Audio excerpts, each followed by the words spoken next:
নারায়ণগঞ্জের জন্য যতটা গুরুত্বপূর্ণ চাষের এরিয়াটা ততটা হচ্ছে গিয়ে কালীবাজার, কেননা কালীবাজার ছাড়া নারায়ণগঞ্জটা আসলে অচল হয়ে পড়বে।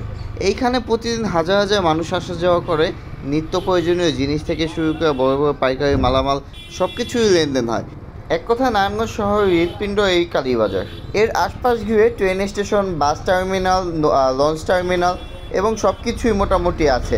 তাও ওই জায়গাটা এত বাজে অবস্থা দেখে খুবই খারাপ লাগে এবং এদিকে চলাফেরা করাটাও অনেকটা চ্যালেঞ্জের মতো হয়ে গেছে। আমাদের নারায়ণগঞ্জ কালীবাজার অবস্থা এতটা খারাপ, একদিকে হচ্ছে গিয়ে যেমন এখানে হকার্স বসে, তার সাথে একদিকে ময়লা ফালানো, রাস্তা ভাঙা।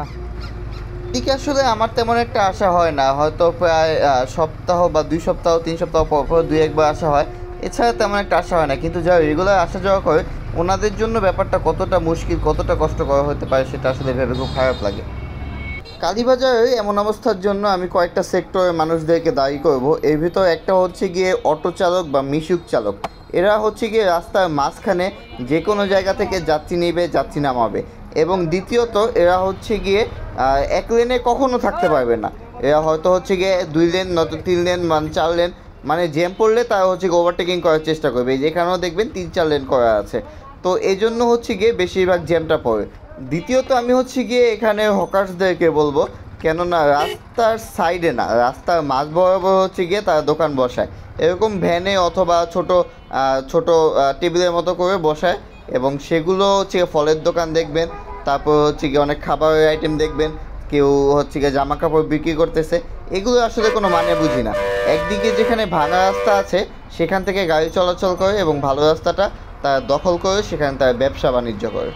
তৃতীয়ত সরকারের কিছুটা গাফুলতি আছে, মানে এখানে কিছুদিন আগে কাজ হয়েছে, রাস্তার ভিতরে কিছু একটা কাজ চলছে, রাস্তাটা টোটালি বন্ধ ছিল। কিন্তু ঠিক করার পর এই রাস্তাটা ঠিক করা হয়নি, মানে তাদের কাজ শেষ, তারা চলে গেছে, কিন্তু এই রাস্তাটা তো ঠিক করতে হবে। জায়গায় জায়গায় হচ্ছে গিয়ে ভাঙাচূড়া এবং হচ্ছে গিয়ে সামনে গেলে 16তলা পার হলেও কুমুদিনী এখান থেকে অনেকটা ভাঙা রাস্তা। তো এগুলো আসলে ঠিক করার দায়ভার কার? কে ঠিক করবে এগুলো? সরকারের তো ঠিক করতে হবে, প্রশাসন ঠিক করতে হবে। তো এগুলো তারা নজরআন্দাজ করে, তারা এগুলো দেখতে চায় না। এমন কিছু সমস্যার সমাধান যদি করা হয় তাহলে রাস্তাটা আবার আগের মতো চলাচল উপযোগী হবে। এগুলো হচ্ছে গিয়ে অটোরিকশার বেপরোয়া চলাচল এবং রাস্তা বন্ধ করে দখল করে স্থায়ী অস্থায়ী যে ব্যবসা প্রতিষ্ঠানগুলো আছে সেগুলো বন্ধ করতে হবে। এরকম রাস্তার মাঝখানে পার্কিং করে রাখা এবং সাইড পুরো বন্ধ করে পার্কিং করে রাখা, এগুলো বন্ধ করতে হবে। এবং সরকারের উচিত কিছু সময় পর পর এই রাস্তাগুলো ঠিকভাবে মেরামত করা, যেটার এখন পুরোপুরি অভাব রয়েছে। এবং এ কারণে এখানে যখন বৃষ্টি পড়বে এবং বৃষ্টি পড়ে তখন হচ্ছে গিয়ে রাস্তা একদম অবস্থা কাহিল হয়ে যায়, মানে এখানে আপনি ঢুকতেই পারবেন না, এত পরিমাণে প্যাক কাদা এবং মানুষ, অটো তো আছেই, যার কারণে চলাচল একদম অযোগ্য হয়ে যায় এই রাস্তাগুলো। অবশেষে আমরা নারায়ণগঞ্জবাসী এটাই যাবো যেন আমরা কালীবাজারে ভালো মতো আগের মতো চলাচল করতে পারি এবং যারা অনিয়ম করতেছে তাদেরকে যেন আইনের আওতায় এনে ব্যবস্থা নেওয়া হয় এবং এই রাস্তাটা সুন্দর একটি পরিকল্পনা করে রাস্তাটা আবার আগের মতো সুন্দর করা হোক। তো আজ এই পর্যন্তই, আবার দেখা হবে পরবর্তী কোনো ভিডিওতে। লাইক, কমেন্ট, সাবস্ক্রাইব অবশ্যই করবেন। It's Tom rider.